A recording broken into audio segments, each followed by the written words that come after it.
bringing Israel to the world.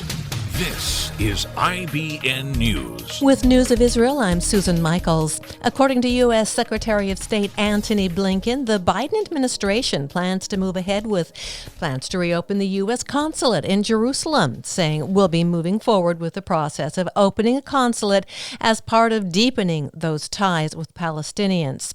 The consulate had traditionally been a base for diplomatic outreach to the Palestinians before it was subsumed into the U.S. Embassy when it was moved to Jerusalem from Tel Aviv in 2018.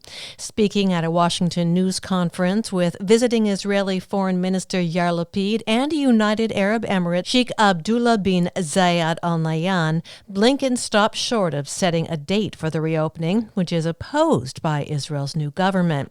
The Biden administration says it will reopen the consulate while leaving the embassy in place.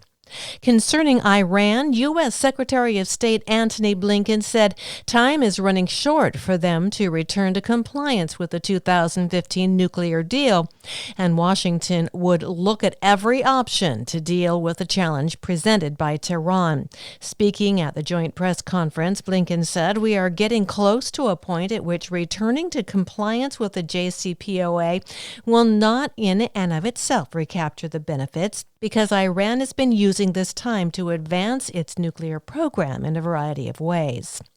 Senior Israeli and Sudanese officials held a rare public meeting this week, pledging to strengthen developing ties between the former adversaries. The meeting between Sudan's Justice Minister Nasreddin Abdulbari and Israeli cabinet ministers Idan Roll and Adawi Afrij took place in Abu Dhabi, capital of the United Arab Emirates. The UAE was the first of 4 Arab countries to sign historic diplomatic pacts with Israel last year. A Sudanese security delegation recently visited Israel, although the trip was not made public at the time.